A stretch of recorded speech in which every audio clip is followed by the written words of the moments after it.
तो ऐसा है भाई कि हम न्यूमेरिकल करा रहे हैं चैप्टर 3 के एनसीईआरटी के, है ना। और बिल्कुल सिंपल वर्जन में मैं एनसीईआरटी के पीछे के सारे क्वेश्चन करा देता हूँ। बीच के क्वेश्चंस का देखेंगे, अगर आप कर पाएंगे तो आप कर लेंगे, वरना मैं वो भी करा दूंगा सारे। फिर आगे वो देखते हैं क्या करना है, वो एक अलग बात है। तो मैंने ये पहला क्वेश्चन लिखा था 3.1। ये किसी को आता होगा, मुझे पता है किसी के लिए बहुत सिंपल होगा, वो सारी बातें ठीक है, लेकिन मेरे को क्या करना है वो ये है कि मुझे सारे क्वेश्चन कराने हैं आज ही, और ये आज ही हो जाएंगे सारे।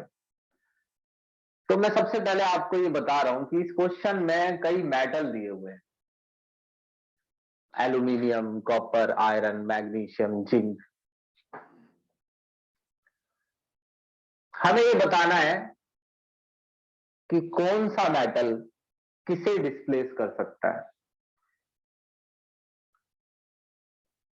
इन्हें ऑर्डर में लगाना है। लेट सपोज अगर एल्यूमिनियम सबको डिस्प्लेस कर सकता है तो एल्यूमिनियम सबसे आगे रहेगा, और कॉपर एल्यूमिनियम को नहीं कर सकता, मान लो इन्हें कर सकता है तो कॉपर इनसे आगे रहेगा। एक ऐसा ऑर्डर बनाना है। ये वैल्यूज मैंने टेबल में से देखी है, ये मुझे नहीं मालूम थी, मैंने देखी है, हालांकि मुझे इनमें से काफी याद भी है। फिर मैंने एक एग्जाम्पल लिया कि जब कोई मेटल दूसरे मेटल को डिस्प्लेस करता है तो उस समय होता क्या है। 10th क्लास में जिंक ने कॉपर को डिस्प्लेस किया था। Here zinc displace copper. एक मेटल ने दूसरे को डिस्प्लेस किया, दूसरा भी मेटल ही है। तो जब एक मेटल दूसरे मेटल को डिस्प्लेस करता है, जब एक मेटल दूसरे मेटल की जगह लेता है, तो मेटल इलेक्ट्रॉन लॉस करता है। यानी मैं अगर किसी दूसरे मेटल की जगह लेना चाहता हूं तो मैं इलेक्ट्रॉन लॉस करके उसकी जगह लूंगा। मेटल्स का नेचर है, वो इलेक्ट्रॉन लॉस करते हैं। अगर वो किसी को हटाना चाहते हैं तो वो इलेक्ट्रॉन लॉस करके उसकी जगह ले लेते हैं और उसको वहां से हटा देते हैं। जो इलेक्ट्रॉन लॉस करने में, यानी अपना ऑक्सीडेशन, दूसरों का नहीं, जो खुद इलेक्ट्रॉन लॉस करने में बहुत कैपेबल होता है, वो मेटल किसी का भी डिस्प्लेसमेंट कर सकता है। आपको ये देखना है इनमें से कि कौन सा मेटल इलेक्ट्रॉन सबसे जल्दी लॉस करेगा, और कौन सा मेटल इलेक्ट्रॉन सबसे जल्दी लॉस करेगा वो डिपेंड करता है उसके ई नॉट पर। ये इलेक्ट्रॉन पोटेंशियल है। जब इलेक्ट्रॉन पोटेंशियल सबसे ज्यादा हो, ये ज्यादा है, तो ये वैल्यू बताती है Cu2+ से Cu बनने, यानी इलेक्ट्रॉन लेने की एबिलिटी, जो कि मैं 1,00,000 बार बोल चुका हूं। इलेक्ट्रॉन लेने की एबिलिटी, यानी इन सभी में इलेक्ट्रॉन लेने की एबिलिटी कॉपर की सबसे ज्यादा है। जिसमें इलेक्ट्रॉन लेने की एबिलिटी ज्यादा है, देने की कम है।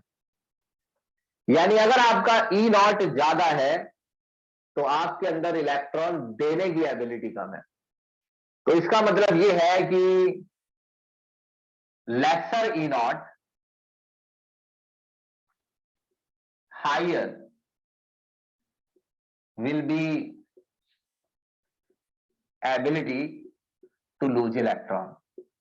तो सबसे कम ई नॉट है एल्यूमिनियम का या मैग्नीशियम।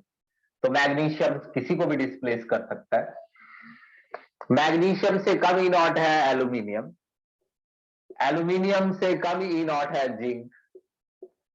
जिंक से कम ई नॉट है आयरन, और आयरन से कम है कॉपर। हालांकि ये एक बहुत आसान क्वेश्चन था, लेकिन फिर भी मैंने इसको टाला नहीं है, फिर भी अच्छे से बता दिया। स्क्रीनशॉट लो इसका।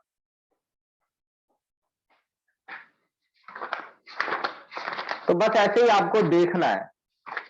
फिर अगली क्लास में हम केमिकल काइनेटिक्स में पहुंच जाएंगे, उसमें बहुत सी चीजें बदल जाएंगी, उसमें इंटरेस्ट आ जाएगा। इसे आज की क्लास को बस स्पेंड करना है टाइम।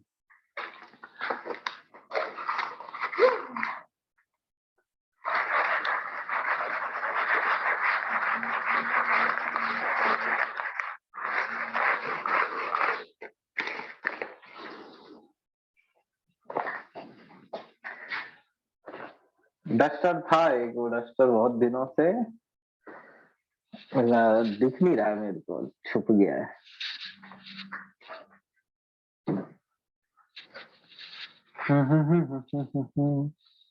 मिल गया।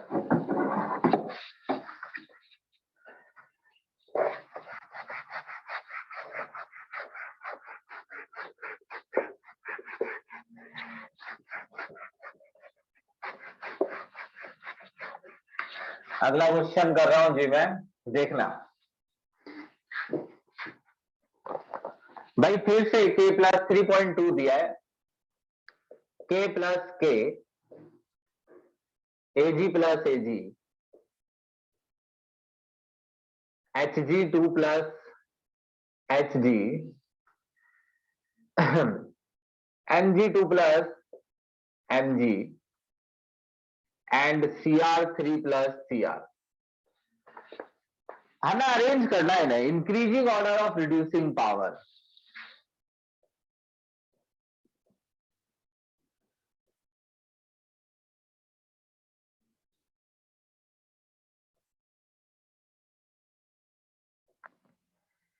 इनकी वैल्यूज दी है ई नॉट की, टेबल में से भी नहीं देखनी है।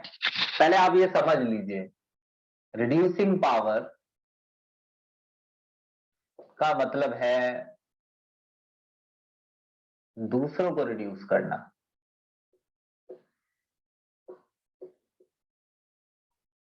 खुद नहीं रिड्यूस होना है। खुद रिड्यूस होने का मतलब होता है reduction potential. Reduction potential, reduce, दूसरों को रिड्यूस करना।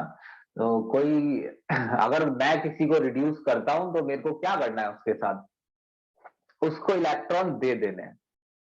अगर मैं किसी बच्चे को जबरदस्ती इलेक्ट्रॉन दे दूं तो लोगों की नजरों में हो जाएगा कि इसने इलेक्ट्रॉन ले लिए, लेने वाले का रिडक्शन हो जाएगा। तो इलेक्ट्रॉन लॉस करने वाला रिड्यूसिंग होता है। तो कौन इलेक्ट्रॉन जल्दी लॉस करेगा वो सबसे ज्यादा रिड्यूसिंग है। Less E naught, higher will be reducing power. एक बार मैं आपको रिमाइंड करा देता हूं, ऑर्डर में मैं नहीं लगा रहा, यहां वैल्यू लिखी है, जिसका ई नॉट कम होगा वो मैं भी बता रहा हूं बोल के। रिड्यूसिंग पावर का मतलब है दूसरों को रिड्यूस करना। इनमें से किस में दूसरों को रिड्यूस करने की एबिलिटी सबसे ज्यादा है। दूसरों को रिड्यूस करने के लिए आपको उन्हें इलेक्ट्रॉन देना होता है। जो इलेक्ट्रॉन सबसे जल्दी देगा वो दूसरों को रिड्यूस कर रहा है सबसे जल्दी। इलेक्ट्रॉन सबसे जल्दी कौन देगा डिपेंड करता है किसका ई नॉट कम है। अब अगर ये सवाल खड़ा होता है कि ई नॉट कम होने वाला इलेक्ट्रॉन जल्दी क्यों लॉस करेगा, तो कहानी फिर वही की वही रुक रही है कि मैं पिछले टर्म में और इस टर्म में शुरू से ये बता रहा हूं, ई नॉट की वैल्यू इलेक्ट्रॉन लेने की एबिलिटी को दिखाती है। अगर ई नॉट ज्यादा है तो इलेक्ट्रॉन लेने की एबिलिटी ज्यादा है और देने की कम। और अगर ई नॉट कम है तो लेने की कम है और देने की ज्यादा। जिसका ई नॉट कम है वो सबसे ज्यादा रिड्यूसिंग है, जिसका ई नॉट ज्यादा है वो कम रिड्यूसिंग है। ऑर्डर में लगा लेना है, स्क्रीनशॉट ले लो।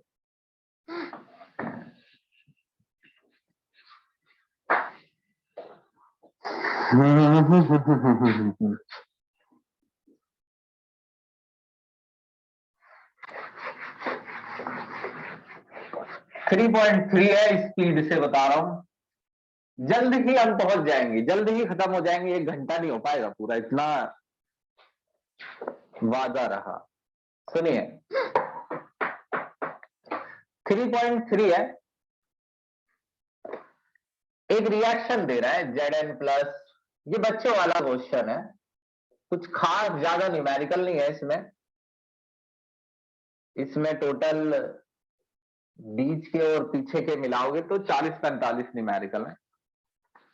पीछे कम है, इसमें बीच में काफी न्यूमेरिकल है। 15 तो इसमें इंटेक्स्ट है, और सॉल्व वाले हैं 10, 15 10 25।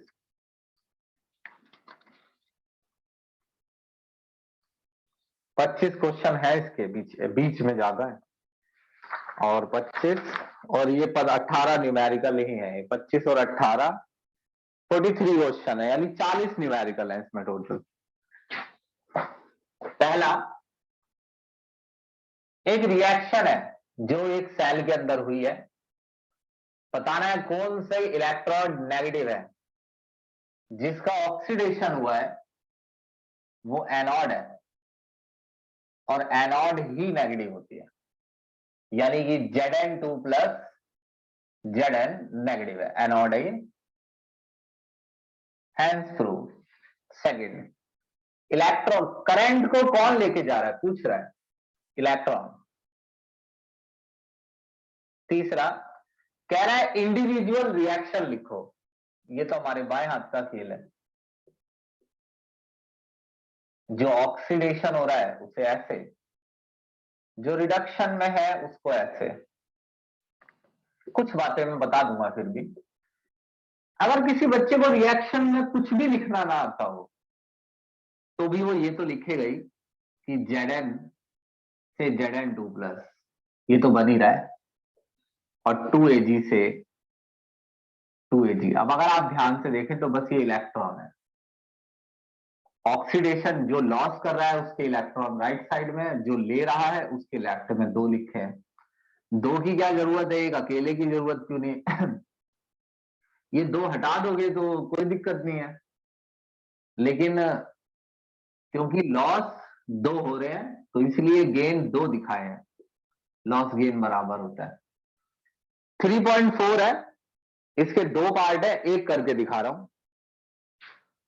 3.4 का सेकंड पार्ट करके दिखा रहा हूं, क्योंकि फर्स्ट पार्ट की जो वैल्यू है वो टेबल में नहीं है, यानी अगर वो आपको पेपर में देंगे वैल्यू तो ठीक है, अगर नहीं देंगे तो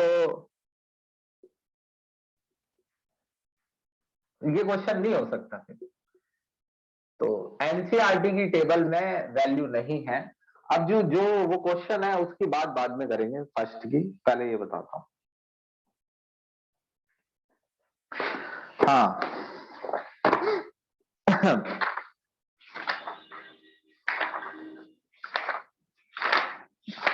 वैल्यू कहाँ है देखिए।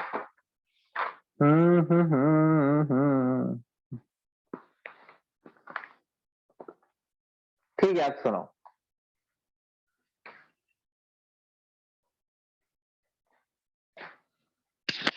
भाई ये एक सेल है, इसमें Fe2 प्लस बदल रहा है Fe3 प्लस में, ऑक्सीडेशन हो रहा है, यानी जहां ऑक्सीडेशन होता है वो एनोड है। इसके ई नॉट का साइन लिखेंगे हम, ई नॉट का, ई नॉट Fe3 से Fe2। यहां देखिए एक Fe2 है और एक Fe3 है। Fe3 पहले, क्योंकि हमें इलेक्ट्रॉन गेन होते हुए दिखाने हैं, 3 से 2। ये रिडक्शन पोटेंशियल होता है तो रिडक्शन होता हुआ दिखाना है। ये एनोड है। जो कैथोड है उसका साइन है ई नॉट Ag प्लस Ag। मेरे को कैसे पता चल रहा है कि ये कैथोड है, क्योंकि इसका रिडक्शन हो रहा है Ag प्लस का, जिसका रिडक्शन हो रहा है वो कैथोड है, जिसका ऑक्सीडेशन वो एनोड है। अगर आपको कई बातें उलझी हुई लग रही हैं तो वो इस वजह से है कि आपने उसको ठीक से देखा नहीं है चैप्टर को शुरू से। इसमें कुछ भी उलझा हुआ नहीं है, हम दरअसल एक ही बात को बार बार बोल रहे हैं, उन्हीं 4 5 6 बातों को हम बार बार बोल रहे हैं। तो अगर मैं इसका ई नॉट सेल निकाल लूं ना, हाँ इसका ई नॉट सेल निकालने के लिए कह रहा है, तो इसका ई नॉट सेल कैसे निकलेगा, टेबल से। टेबल में ये वैल्यू, क्योंकि ये कैथोड है तो आगे टेबल से देखनी है क्योंकि नॉट लगा हुआ है, और एनोड वाली पीछे टेबल से देखनी है, Fe3 से Fe2। आप टेबल से वैल्यू देख के यहां डालेंगे, आपका ई नॉट सेल निकल जाएगा। कह रहा है डेल्टा आरजी निकालिए, Gibbs free energy delta RG minus NF E naught cell होता है या नहीं होता है तो बड़ी दुख की बात है, वैसे तो होता है। एन कितना है वो आपको देखना पड़ेगा। देखिए जब ये Fe2 से Fe3 हो रहा है तो एक इलेक्ट्रॉन का लॉस हो रहा है।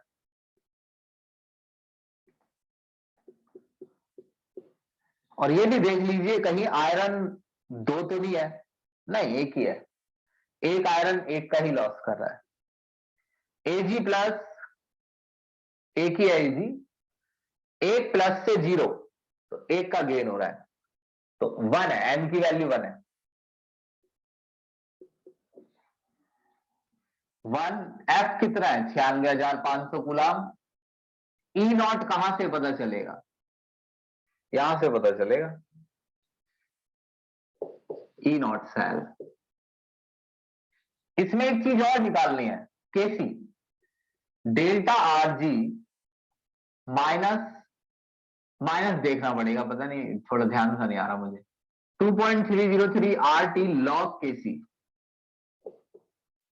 ये माइनस नहीं होता शायद, सोच लू मैं, रुको देखना पड़ेगा। होता है minus, minus 2.303 R T log KC. KC निकालना है, delta RG divide by 2.303 R T, ये सब कुछ नीचे तो लॉग केसी निकलेगा।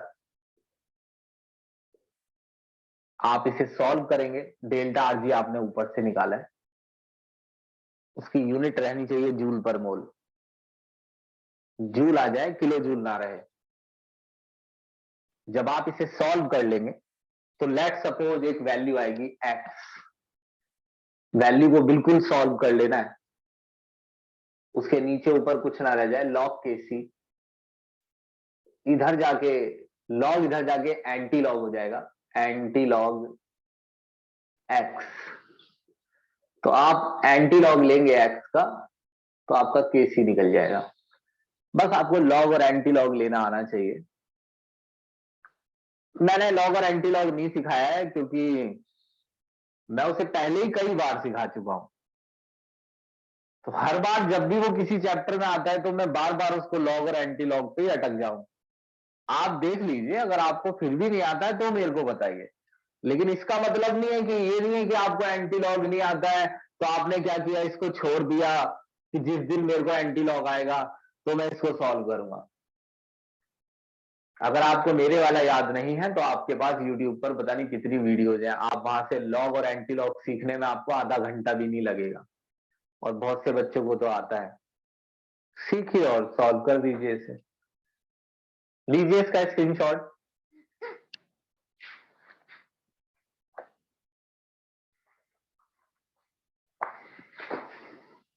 और मुझे जरा 1 मिनट का टाइम दीजिए।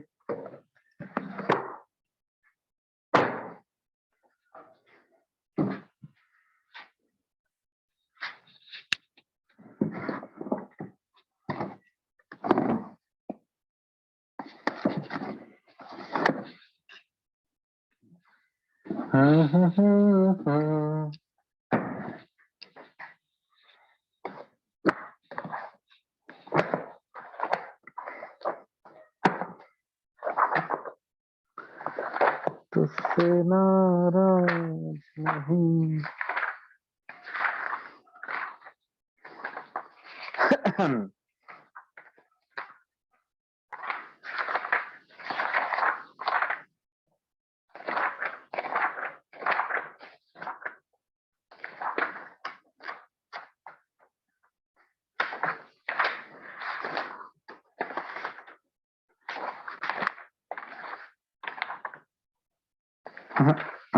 चलो छोड़ो, ठीक है।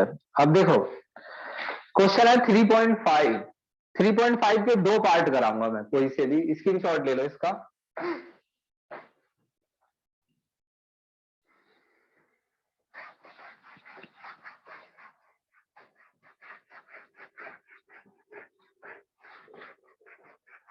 बहुत जल्दी।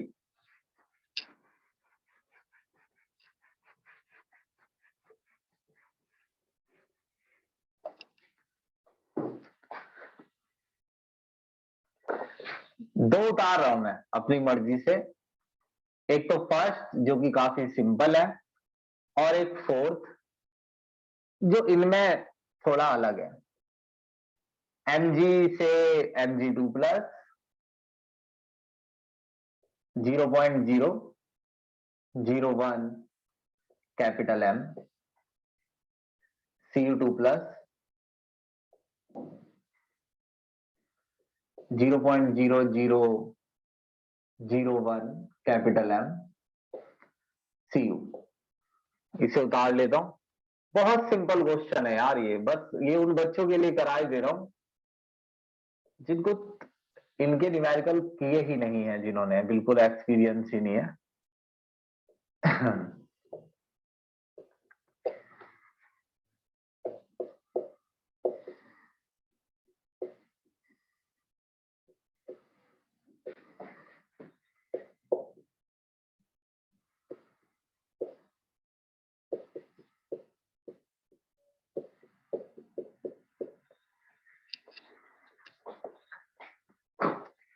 देखिए,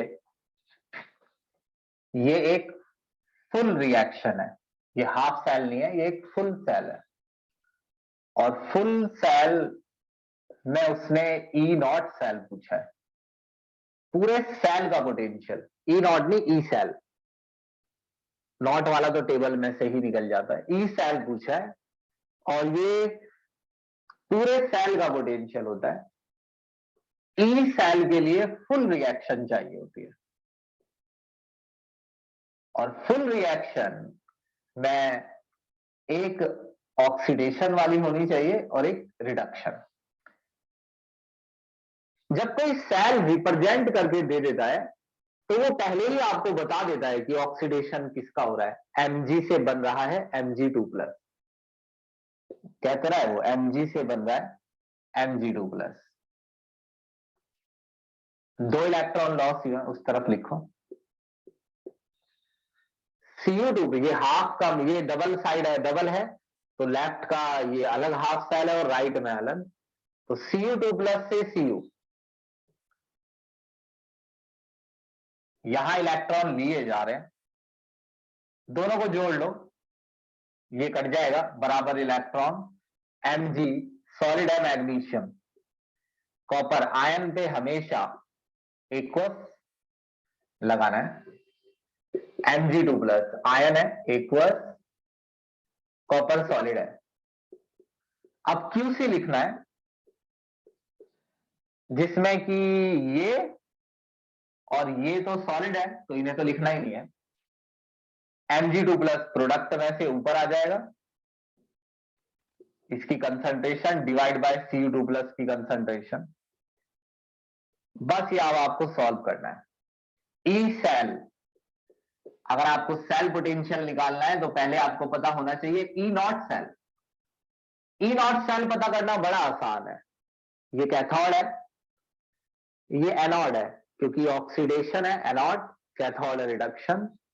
तो जो कैथोड है उसका ई नॉट टेबल में से दिखेगा 0.34, माइनस एनोड वाला उसमें से माइनस कर देना है। एनोड वाला -2.36 है, -2.36 वोल्ट। ये ई नॉट सेल निकल गया, टेबल में से देगा, नहीं तो आपको तो देगा। अब ये भी पूछना है टेबल नहीं मिली तो क्या होगा, तो फिर बताएगा आपको ई नॉट। -0.059/n, n ये रहा 2, लॉग QC। QC कितना है, Mg2+ ऊपर और Cu2+ नीचे। बस आपको वैल्यूज डाल के लॉग सॉल्व करना है, ये क्वेश्चन खत्म हो गया। यहाँ ई नॉट सेल निकालना है और लॉग के अंदर की वैल्यू ये भी Mg2+ की 10⁻³ है, लॉग 10⁻³ है, ये है 10⁻⁴, ये तो वैसे ही सॉल्व हो जाएगा। 10 की पावर में ई नॉट सेल -0.059/2, एक तो ऐसे है। पहले इस हिस्से को सॉल्व कर लेना, मल्टीप्लाई लॉग निकाल के इसमें मल्टीप्लाई कर लेना। चलो स्क्रीनशॉट लो।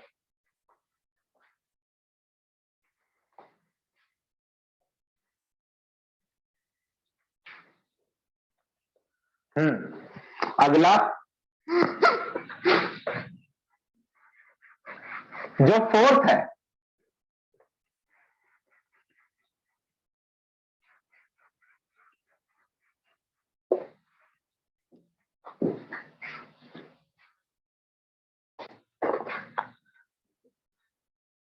उसमें ये कैसी इलेक्ट्रोड है देखो, ये तो इलेक्ट्रोलाइट है Br-, तो Br- कैसा इलेक्ट्रोलाइट है, ये सॉल्यूशन है ब्रोमाइड आयन का। सुनना है आपको ध्यान से, पहले इतने हिस्से को देखना है और ऐसी हाफ सेल को समझना सीखना है। ये ब्रोमाइड आयन का सॉल्यूशन है। ब्रोमाइड आयन HBr में होते हैं, KBr में होते हैं, तो ये मान लीजिए HBr का सॉल्यूशन है। HBr में आपको HBr की कंसंट्रेशन दी है सॉल्यूशन की, इलेक्ट्रोलाइट की।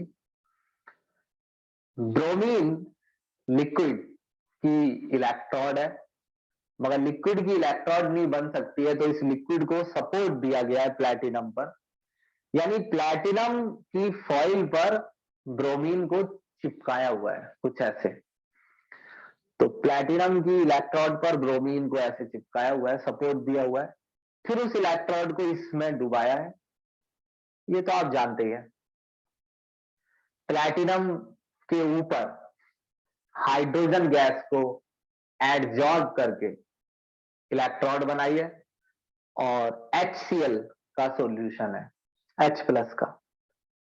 ठीक, इसकी रिएक्शन क्या है, कुछ नहीं सोचना है। प्लैटिनम तो रिएक्शन में इन्वॉल्व ही नहीं है। क्यों, मेरे को दिख रहा है क्या इन्वॉल्व नहीं? अरे नहीं, प्लैटिनम सिर्फ वहां किस लिए है मैंने आपको बताया ना, ब्रोमीन को उसके ऊपर चिपकाया गया है, सपोर्ट दिया गया है। Br- से Br2, पहले क्या कर लेना होता है कि ऐसा अगर हो रहा है तो पहले इसे बैलेंस कर लेना होता है, 2। ये इलेक्ट्रॉन लॉस हो रहा है -1 से 0, तो इलेक्ट्रॉन उस तरफ लिखे जाएंगे, 2 इलेक्ट्रॉन लॉस है। कैसे? एक Br -1 से 0 हो रहा है, एक पे -1 से 0 का मतलब एक Br एक इलेक्ट्रॉन लॉस कर रहा है, मगर 2 Br हैं तो 2 इलेक्ट्रॉन लॉस है। H+ से H2, ये 2 H+ है, इलेक्ट्रॉन गेन हुए 2, जिसकी जो स्टेट है वो लिखते जानी है, Br- aqueous, H+ वही aqueous, ये गया।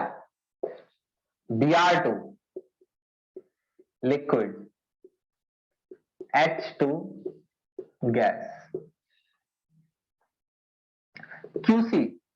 QC में क्या क्या नहीं चलेगा? लिक्विड नहीं चलेगा और सॉलिड नहीं चलेगा। गैस चलेगा जी, चलेगा, मगर गैस का प्रेशर, कंसंट्रेशन नहीं, pressure of hydrogen PH2, P बड़ा, pressure of hydrogen divide by Br-, ये जो आगे वाला नंबर है ये 2, H+ का स्क्वायर, प्रेशर हाइड्रोजन का 1 है, तो यहां तो 1 ही लिखना है, तो फिर ये भी बेकार में ही लिखा है, यानी कि ये गैस भी हट गया, एक वर्ष रह गया बस। तो QC इतना हो गया बस, यहां लिख देता हूं। ई सेल निकालना है, ई सेल के लिए पहले चाहिए E naught cell. E naught cell के लिए आपको टेबल में ढूंढनी पड़ेंगी 2 चीजें। कैथोड की वैल्यू तो ढूंढनी नहीं पड़ेगी, क्योंकि हाइड्रोजन का ई नॉट 0 होता है स्टैंडर्ड, सन 75 से नहीं बता रहा हूं। अब ई नॉट देखना पड़ेगा ब्रोमीन का, Br2 से Br माइनस, वो आप टेबल में से देखेंगे, ई नॉट Br2 Br माइनस। इसको साइड में कहीं भी सॉल्व करके या यहीं डाल के सॉल्व करके लिख लेंगे, -0.059 बाय 2, n की वैल्यू 2 है, और लॉग ये तो 1 ही है, नीचे वाली ही रह गई बस वैल्यू, 1 अपॉन में Br माइनस का स्क्वायर H प्लस का स्क्वायर। अब आपको बस कंसंट्रेशन डाल के H प्लस की और Br माइनस की इसको सॉल्व करना है। स्क्रीनशॉट लीजिए, कोई दिक्कत है तो पूछ लेना, वरना मैं इसे कराता जा रहा हूं।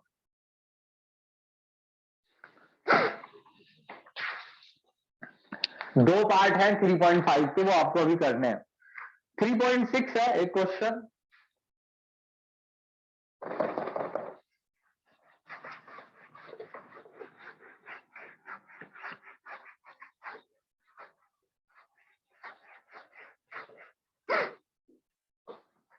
देखिए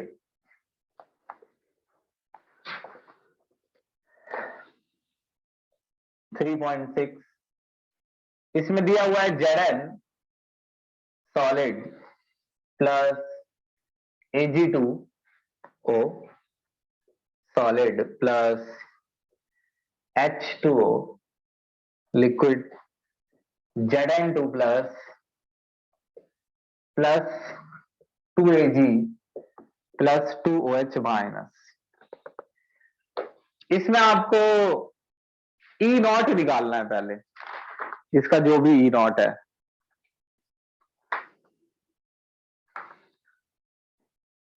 तो इस रिएक्शन में कई चीजें दिख रही है, मगर जब भी ऐसा क्वेश्चन आता है तो आप उसे, ऐसा नहीं है कि कोई भी रिएक्शन देता है पेपर में तो बच्चा उसे सॉल्व कर लेता है, ऐसा नहीं होता है, क्योंकि रिएक्शन इतने टाइप की होती है और ऐसे कितने चांसेस होते हैं कि आप याद नहीं रख सकते कि हर अलग अलग रिएक्शन में क्या करना है। तो यहां आप मेनली उसे देखिए जिसका ऑक्सीडेशन हुआ है 0 से +2, यानी एक तो हो गया Zn से Zn2 प्लस,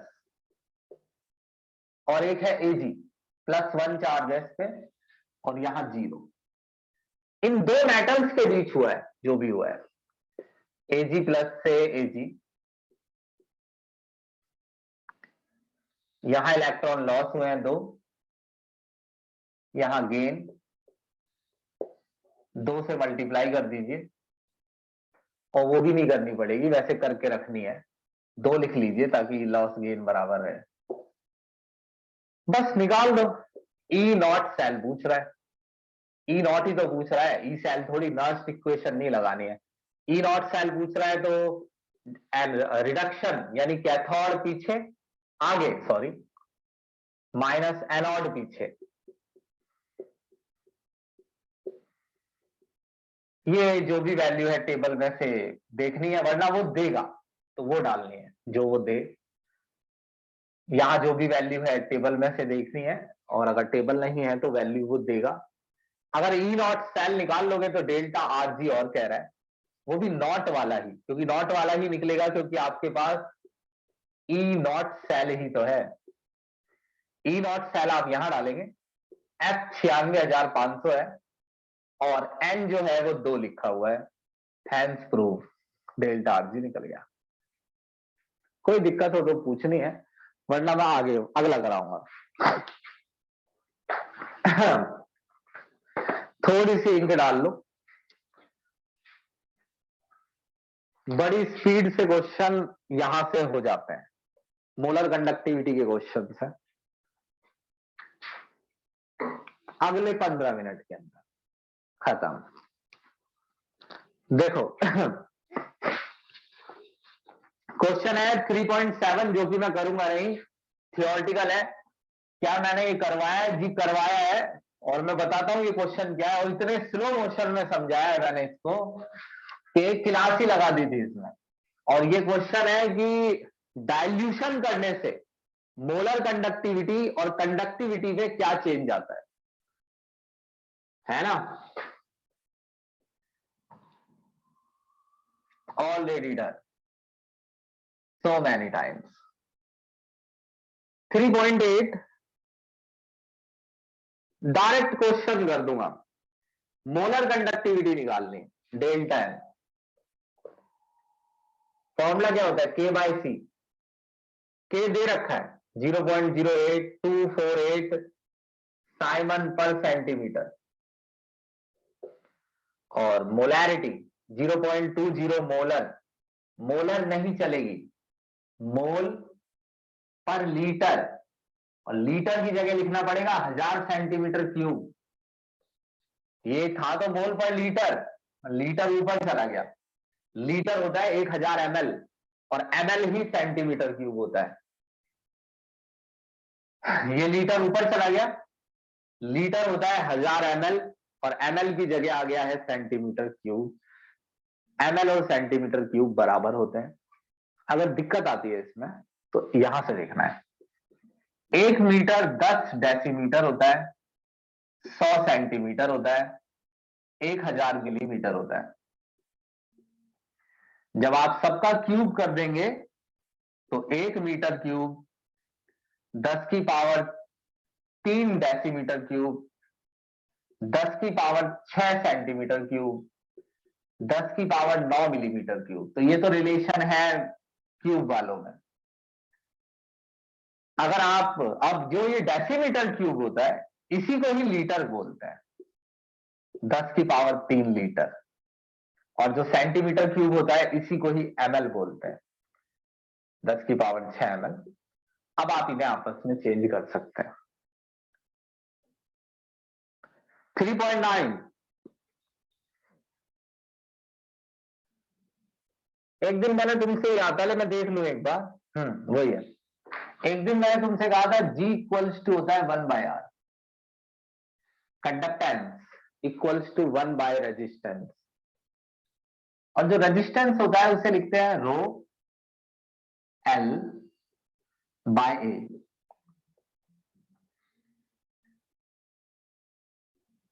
इसे इधर ले जाओ, G L by A equals to 1 by rho. 1 by rho होता है कंडक्टिविटी, L बाय A होता है सेल कांस्टेंट। G की जगह लिख लो 1/r। एक इक्वेशन थी, इसमें क्या हो रहा था कि अगर आपको कंडक्टिविटी निकालनी है तो व्हीटस्टोन ब्रिज में से रेजिस्टेंस निकाल लो, बस। याद आया? यही इक्वेशन थी। सेल कांस्टेंट निकालने के लिए कह रहा है, आर की वैल्यू दे रहा है 1500 ओम, के दे रहा है 0.146। मैं तो यूनिट देख लेता हूं, वैसे कई बच्चे भी ऐसा करते होंगे, मुझे पता लग जाता है क्या गिवन है। लेकिन पढ़ भी लेना कभी किसी और की कंडक्टिविटी दी हो। के दिया हुआ है, आर दिया हुआ है, सेल कांस्टेंट निकालना है। ये मत पूछना सेल कांस्टेंट क्या होता है, तो फिर मेरा विश्वास उठ जाएगा पढ़ाने से। चलो जी, स्क्रीनशॉट लीजिए। 3.10 जी आपको करना है, ग्राफ है, मैं नहीं बना सकता हूं ग्राफ बोर्ड पर। ठीक है जी, ये क्वेश्चन हो जाता है आसानी से, बिल्कुल आसानी से सॉल्यूशन देख के, क्योंकि इसमें कुछ खास नहीं करना है आपको। 3.11 बता रहा हूं, स्क्रीनशॉट लो।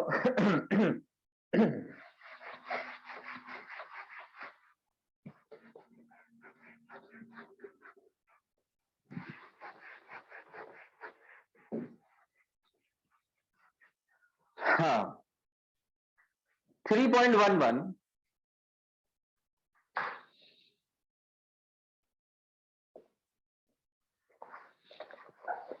भाई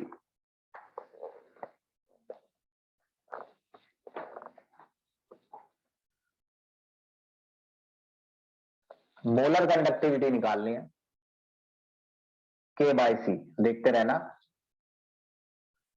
के दिया हुआ है 7.896 इंटू 10 की पावर -5 साइमन पर सेंटीमीटर। मोलैरिटी भी दी है 0.0241 मोल पर लीटर, लीटर ऊपर आएगा 1000 सेंटीमीटर क्यूब। यहां से आप डेल्टा एम निकालेंगे। एक अल्फा होता है, डिग्री ऑफ डिसोसिएशन, फ्रैक्शन, कितना इलेक्ट्रोलाइट डिसोसिएट हुआ है। ये फॉर्मूला इसका बताया था मैंने, delta M by delta naught M भी मैंने बताया था, मेरे को याद है। कई तो मेरे को याद नहीं होता है बताया, लेकिन ये मेरे को याद है। डेल्टा एम आपको ऊपर से डालना है, डेल्टा नॉट एम गिवन है कितना, डेल्टा नॉट एम दिया हुआ है 390.5 साइमन सेंटीमीटर स्क्वायर पर mole. Delta M naught M limiting molar conductivity है, तो ये भी मोलर कंडक्टिविटी, तो इसकी यूनिट भी यही होती है, इसकी भी यूनिट यही आएगी, साइमन सेंटीमीटर स्क्वायर पर मोल। अल्फा की कोई यूनिट नहीं आएगी। केसी निकालने के लिए कह रहा है इथेनॉइक एसिड का, सिर्फ लिख के समझा रहा हूं कि क्या आपको याद है कि ये हमारे 11th का बहुत एक बचकाना सा टॉपिक है, सी। शुरुआत में कंसंट्रेशन 0 है, सी है, सी में से ये 0 है, 0 0 क्यों है, क्योंकि शुरुआत में ये थोड़ी होंगे, जब रिएक्शन चलेगी तो सी घट जाएगा, सी अल्फा, जितना ये घटेगा उतना ये बनेगा सी अल्फा, सी अल्फा। केसी होगा इनकी कंसंट्रेशन ऊपर, यानी ये दोनों ऊपर, C alpha multiply C alpha, ये नीचे सी माइनस सी अल्फा। जब आप काटेंगे सब कुछ तो बचेगा C alpha square 1 minus alpha. तो आपको केसी निकालना है, आप निकाल दो केसी, क्यों तुम इतने फिगर कर रहे हो। KC equals to C alpha square, ये रहा C alpha square 1 minus alpha. Alpha तो तुमने यहीं से निकाला है भैया, ये मेरी लाइनें देख लेना, और सी ये रहा 0.0241, हैंस प्रूफ। चलो केसी निकालना था जी इसमें, अगला करेंगे जी बहुत जल्दी। 3.12 स्क्रीनशॉट लो जी।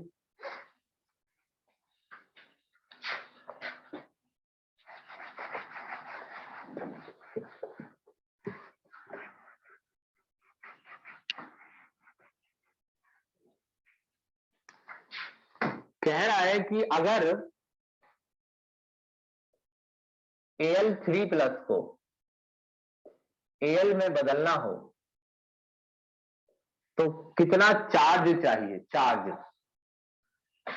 ये रिडक्शन हो रहा है, और वैसे भी आप मेटल का रिडक्शन करके ही तो उसे मेटल बनाते हैं ना, आयन होते हैं, मेटल इस फॉर्म में होता है, इलेक्ट्रॉन लॉस किए हुए होता है हमेशा, तो उसको शुद्ध करने के लिए आप उसका रिडक्शन करते हैं हमेशा।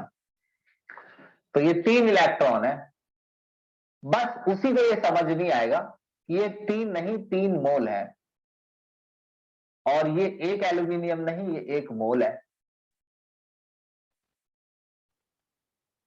3 मल्टीप्लाई 96,500 कूलाम ये चार्ज है 3 मोल इलेक्ट्रॉन्स का। निकालना क्या है, 1 मोल एल्यूमिनियम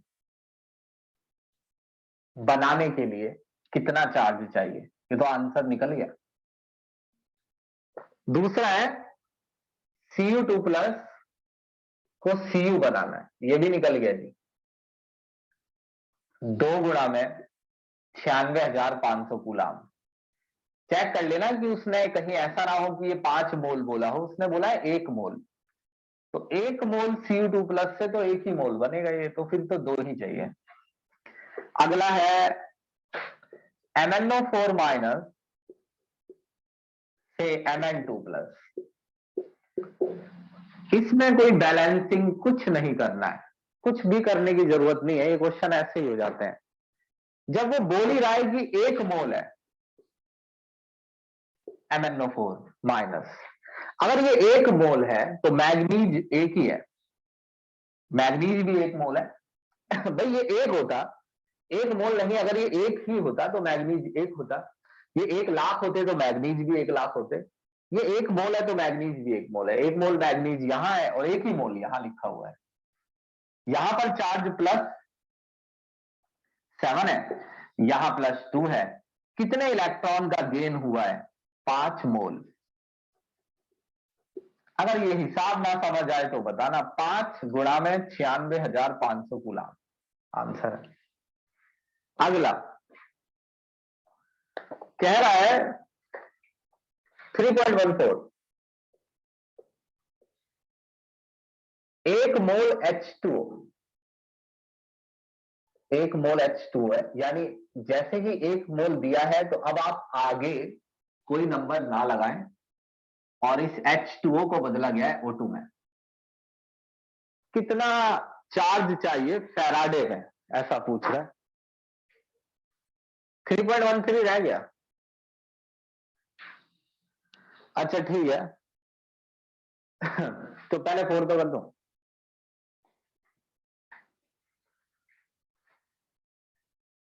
इसमें पता कर लो बस कितना चार्ज है। पहली बात तो देखो ये O2 जो है ये 2 नहीं लिखने हैं। सुनो मेरी बात थोड़ा सा ध्यान से। एक बहुत ही सिंपल चीज है जो लगेगा आपको कि थोड़ा इसमें कंफ्यूजन है, लेकिन कुछ नहीं है। देखो 1 मोल H2O दिया है ना, मैं तो रिएक्शन भी लिखने के लिए नहीं कह रहा हूं कि इसमें कोई रिएक्शन लिखो, बस उसने बोला H2O से O2, तो मैंने भी H2O से O2 लिख लिया है। 1 मोल है तो यानी यहां एक ही रहेगा, तो ऑक्सीजन एक ही है ना यहाँ, तो ये 2 मत लीजिए, हाफ लिखिए।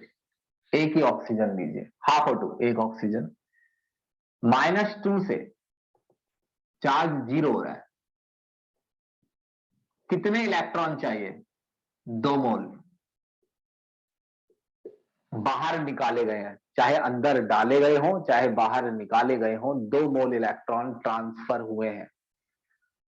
2 मोल ट्रांसफर हुए हैं तो चार्ज हो गया 2 × 96,500। अगला कह रहा है कि अगर Al2O3, ये देख लो यही है ना, नहीं Fe2O3, अगर Fe2O3 1 मोल है, 1 मोल है और उसे Fe बनाना है, यानी ऑक्सीजन की चिंता नहीं करनी है कहां जा रही है, आयरन पर क्वेश्चन है। 1 मोल FeO, 1 मोल FeO है, 1 मोल FeO, पढ़ी लू question. 1 mole of FeO to Fe2O3, तो FeO को Fe2O3 में बदलना है। अब ये देखना है एक चीज, इसने इसे 1 ही मोल दिया है, तो आयरन एक ही है, मेटल पे ध्यान देना बस, आयरन एक ही है और वहां आयरन 2 है, तो 2 नहीं लेने आयरन, क्योंकि उसने बोला 1 मोल FeO है, 1 मोल FeO को Fe2O3 बनाया है, तो यानी यहां चार्ज है +2 और यहां है +3, तो ऐसा नहीं है कि आपको 2 आयरन लेने हैं, 2 नहीं लेने हैं, उसने बोला 1 मोल FeO है, तो आप नीचे उतार लीजिए इसे, Fe से बनाना है। कुल मिलाकर आपका क्वेश्चन ये है कि आपको Fe से Fe+3 बनाना है, उसे +2 से +3 स्टेट में पहुंचाना है। तो +2 से +3 स्टेट में पहुंचाने के लिए 1 मोल इलेक्ट्रॉन चाहिए, तो 96,500 कूलम। ऐसे है ये क्वेश्चन। हाँ 3.13 है, स्क्रीनशॉट लो जल्दी।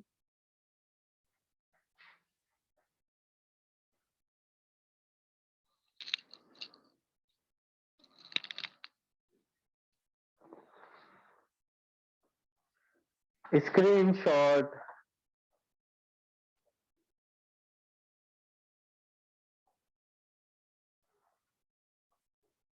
हाँ क्या भाई, क्या समझ नहीं आया? 1 मोल इलेक्ट्रॉन, यस सर।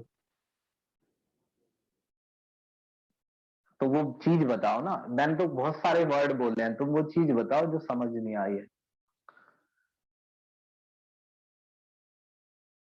तो मैं बताऊं उसे कि क्या चीज बतानी है?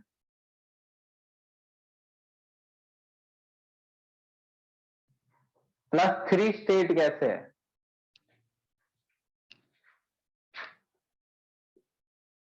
Fe2O3 Fe/2 + O/3 = 0। ऑक्सीजन का -2 डाल देना है, तो आयरन की +3 आएगी।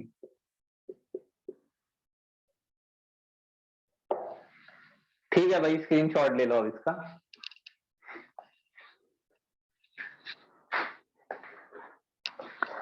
एक क्वेश्चन है 3.13, दोनों करा रहा हूं इसके।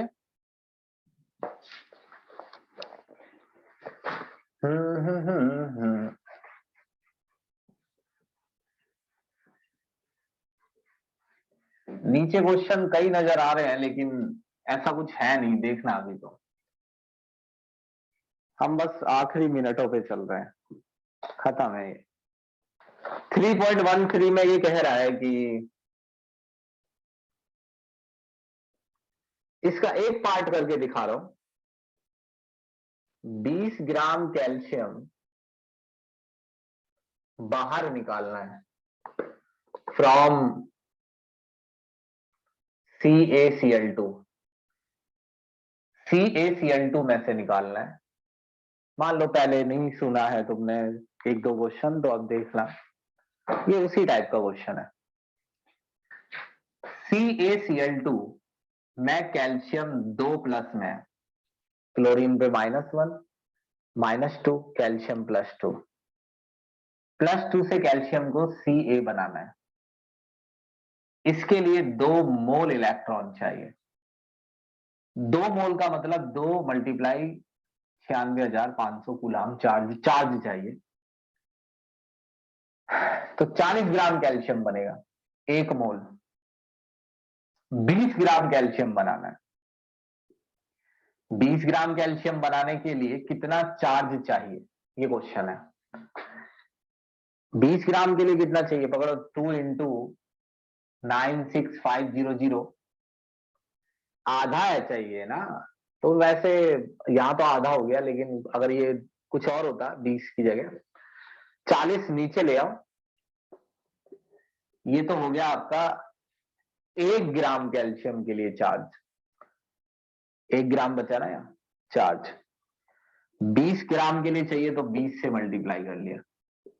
हमारे वही मेथड, यूनिटरी मेथड, पहले 1 बना लिया, फिर 40 ग्राम चाहिए, 40 ग्राम को इतना चार्ज चाहिए, 1 ग्राम को 2 × 9650 डिवाइड बाय 40, 20 को 20 से मल्टीप्लाई कर दो। एक इसी का ही दूसरा क्वेश्चन है, वो कह रहा है Al2O3 में से Al बाहर निकालना है। इसमें तुमको इंजीनियर मत बनने लगना, इसका चार्ज निकाल देना एल्यूमिनियम का, +3 है, और उसमें से Al निकालना है। चेक कर लो Al2O3 या कुछ क्वांटिटी तो नहीं दी है। 40 ग्राम एल्यूमिनियम चाहिए, तो लो 3 × 96500 कूलाम 27 ग्राम एल्यूमिनियम बनाएगा। 40 ग्राम एल्यूमिनियम बनाना है, तो 3 × 96500 divide by 27 multiply by 40 coulomb हो गया। स्क्रीनशॉट लो जल्दी। 3.15 करेंगे जी हम, और 3.16 एक ही सांस में। स्क्रीनशॉट जल्दी।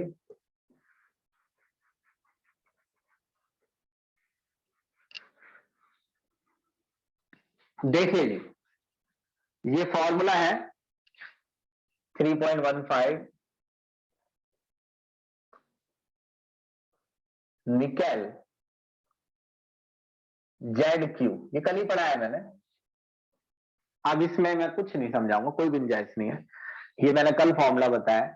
कह रहा है कि कितना निकेल डिपॉजिट होगा अगर 5 एम्पियर करंट पास किया गया है, तो करंट है 5 एम्पियर, टाइम है 20 मिनट, उसे सेकंडों में कर लेना। ये तो हो गया आपका Q, I into T. Z निकालना है आपको निकेल का। जेड कैसे निकलेगा? निकेल का मोलर मास 58.7, निकेल पर चार्ज है 2 और 96500, तो आपका W निकल जाएगा, वेट ऑफ निकेल। ये 2 कैसे पता चला है? क्योंकि उसने बोला था निकेल नाइट्रेट, नाइट्रेट पर -1 चार्ज होता है, ये -2 हो गया, उधर जाकर +2 हो गया। 3.16 देखना ध्यान से, जो मैं बोलूं वो सुनना, वैसे यहां देखना क्वेश्चन को, फिर वही फॉर्मूला लिख रहा हूं, WAG जेड इंटू Q है। ये दिया है कितना सिल्वर डिपॉजिट हुआ है, कह रहा है 1.45 ग्राम सिल्वर डिपॉजिट हुआ है। जेड आप लिखेंगे सिल्वर का 108 मोलर मास, चार्ज कितना होता है सिल्वर पे? +1, 96500, ये जेड है। क्यू के लिए उसने करंट दिया है 1.5 एम्पियर, टी नहीं दिया है। अबे जब टी ही दे देगा तो फिर निकालेगा क्या? टी तो निकालना ही है। इसका ये पहला पार्ट था, सिल्वर वाले केस में टाइम निकालना था। जब आप टाइम निकाल लेंगे तो दूसरे केसेस में, जो कि है जिंक और कॉपर, इनके केसेस में आपको टाइम नहीं निकालना है, बल्कि इनका मास निकालना है। इतने ही टाइम में, जितने ही टाइम में कितना जिंक और कॉपर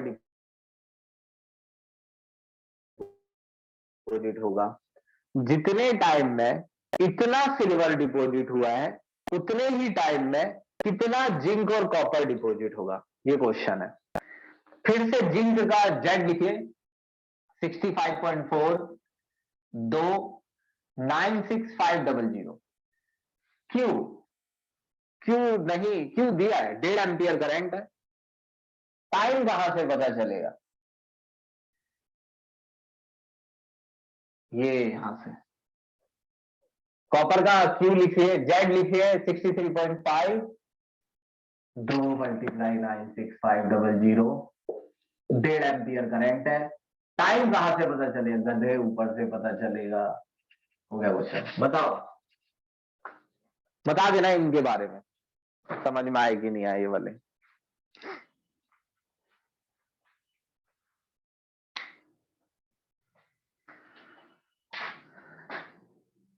हाँ जी, तो 17 और 18 मैंने करा दिए हैं आपको। 18 मैंने कराया है आपको जिस दिन मैंने आपको इलेक्ट्रोलिसिस पढ़ाया था, जब मैं आपसे कह रहा था सिल्वर नाइट्रेट का इलेक्ट्रोलिसिस करना है इस वाली इलेक्ट्रोड से, वही इलेक्ट्रोलिसिस टॉपिक। तो उस समय जो एग्जाम्पल मैंने लिए थे वो 18 ही है पूरा। 17 एंड 18 मैंने आपको करा दिया है, दोनों ही क्वेश्चन इस तरीके से आपको करने हैं। बीच के क्वेश्चन था और मेरे को मालूम है कि ये तुम कर लोगे, ऐसा नहीं कि मैं ऐसे ही बोल रहा हूं, लेकिन मेरे को मालूम है क्योंकि हमने पहले चैप्टर पढ़ा है। जब हमने इसे पहले पढ़ा था तब हमने इसके न्यूमेरिकल कर लिए थे उस टाइम भी। चलिए जी, तो मैं केमिकल काइनेटिक्स पढ़ाऊंगा अगली क्लास में। किसी का अगर चैप्टर 3 खराब हो गया है कई वजहों से, सुनना मेरी बात, किसी की भी गलती हो उसमें, मेरी हो चलो, मेरी मान लो तो, और ज्यादा खराब है अगर, तो उसको छोड़ देना है, फिर 4th पे चलना है। ये मान करके आपने देखा ही नहीं उसे 3rd को, तो 4th से समझना है। अब ये तय कर लेना है कि 4th का काम मैं हैंड टू हैंड करूंगा और हैंड टू हैंड पढ़ूंगा। अगर आपने अब 3rd पकड़ा और वो ज्यादा खराब है तो वो 4th को खराब कर देगा, फिर वो पूरी लाइन ही खराब हो जाएगी। 4th 5th 6th 7th 8th थोड़ा दिमाग लगाना है, पकड़ कर ही नहीं रखना है 3rd को। अगर 3rd गड़बड़ हो गया है बिल्कुल तुम्हारा, तो उसको नहीं पकड़ना है, फिर उसको बाद में देखना है, पहले 4th को पकड़ लेना है। ठीक है जी।